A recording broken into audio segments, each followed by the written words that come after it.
अदालतले आफैले यो ड्यू प्रोसेस अफ ल कानुनको प्रक्रिया मिच्न थालेको विषय निकै संवेदनशील भएको महसुस गरेको छु सभामुख महोदय। संविधानको रक्षा गर्न अदालत कति सक्षम छ त भन्ने प्रश्न पनि जन्मिएको छ सभामुख महोदय। अदालतमा एउटा अनौठो र गैर संवैधानिक परिदृश्य देखिन थालेको छ। अदालतले प्रतिवादीलाई जानकारी नै नदिकन मुद्दाको पेशी तोक्ने, सुनवाई गर्ने अनि सुनवाई भइसके पछाडि सुनवाई गर्दा गर्दै यो त कस्तो भने जबरजस्ती एकदम जबरजस्त ढङ्गमा चाहिँ यसमा कता कता इजलासले प्रवृत्त धारणा राखेको विषयमा पनि शङ्का सिर्जना हुन्छ कि हुँदैन सभामुख महोदय?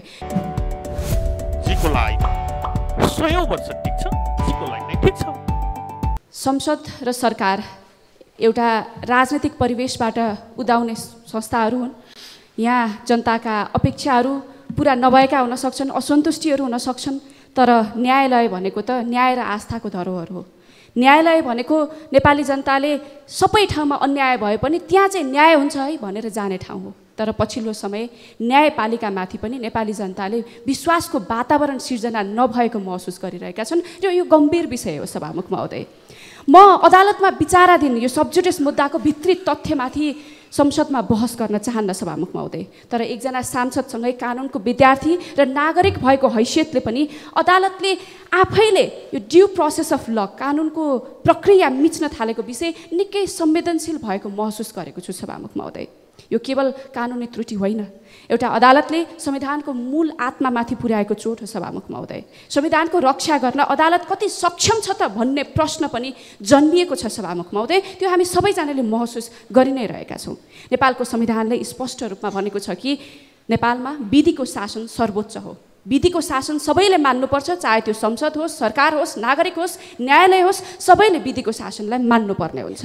नेपालको संविधानको धारा 20 उपधारा 9 मा पनि प्रत्येक व्यक्तिलाई स्वच्छ सुनवाईको अधिकार हुनेछ भन्ने व्यवस्था गरेको छ। न्यायिक प्रक्रियाको सही पालना बिना निष्पक्षता सम्भव हुँदैन सभामुख महोदय, र यो अधिकार त झन् थुनामा बसेका प्रतिवादीका लागि झन् अत्यन्तै संवेदनशील हुन्छ सभामुख महोदय। पछिल्लो समय अदालतमा एउटा अनौठो र गैर संवैधानिक परिदृश्य देखिन थालेको छ। अदालतले प्रतिवादीलाई जानकारी नै नदिकन मुद्दाको पेशी तोक्ने, सुनवाई गर्ने अनि सुनवाई भइसके पछाडि सुनवाई गर्दा गर्दै सुनवाई भएको जानकारी रहेन रहेछ, ल अब जानकारी दिनु नि त, अनि त्यस पछाडिबाट मुद्दा हेरौँला भन्ने किसिमको प्रवृत्ति देखे जस्तो देखिन्छ।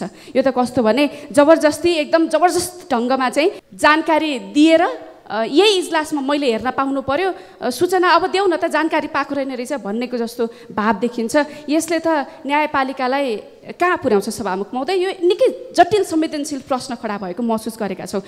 यसमा कता कता इजलासले प्रवृत्त धारणा राखेको विषयमा पनि शङ्का सिर्जना हुन्छ कि हुँदैन सभामुख महोदय? यो पनि नेपाली जनताले एकदम पब्लिक रूपमा अडिट गरिरहेको विषय हो। सूचना दिएर मात्रै पेशी राख्ने हो, सुनवाई नै सुरु भइसकेपछि आफ्नो विपक्षले के तर्क गरे भन्ने कुरा पनि सुन्न नपाई जानकारी नपाएको पक्षले आफ्नो तर्क कसरी प्रस्तुत गर्छ सभामुख महोदय? यो त प्राकृतिक न्यायको सिद्धान्तको घोर उल्लङ्घन भयो। यस्तो परिदृश्य देखिन थालेको छ सभामुख महोदय आजकल न्यायालयमा।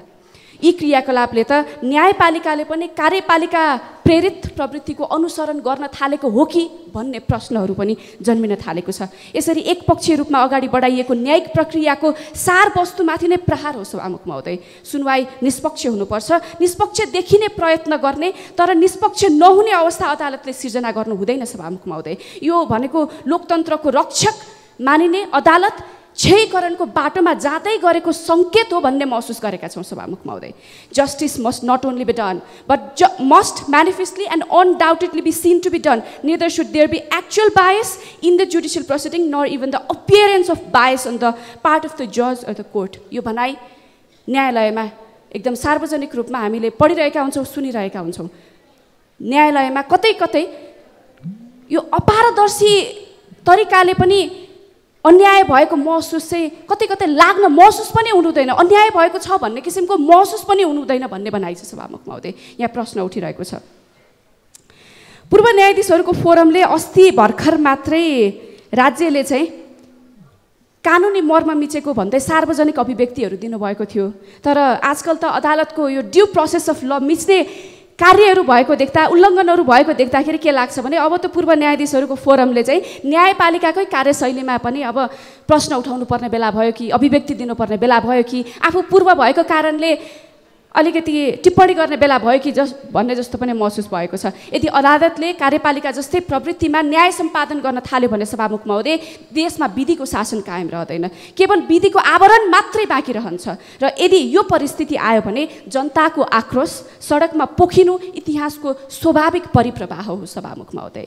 न्याय सम्पादन हुनु अघि नै न्यायिक प्रक्रियाको हत्या हुँदैछ सभामुख महोदय। यसको मौन साक्षी हुने कि जागरुक प्रतिरोध गर्ने अब यो संसद र नागरिक समाजको साझा जिम्मेवारी हो।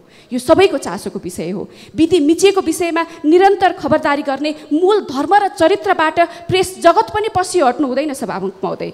कुनै विषयप्रति त्यति विधि पनि अनदेखा गर्नु ठिक हुँदैन कि कुनै व्यक्ति गैर कानुनी तरबारको प्रहारबाट त्यो व्यक्तिको हत्या होस् अथवा त्यो व्यक्ति मारियोस्। यदि त्यस्तो भयो भने सम्पूर्ण प्रेस जगतले, नागरिक समाजले यो कुशासन माननीय सदस्य, यहाँको निर्धारित समय सकिएको छ र कानुनको यो नेपालमा कानुनको शासन कायम गर्न नसकेको, भूमिका खेल्न नसकेको कारणले यो पुस्तामा आएको निराशाको भारी सबैले बोक्नुपर्ने हुन्छ। जाँदा जाँदै सभामुख महोदय, ड्यू प्रोसेस अफ ल सबैले पालना गर्नुपर्छ।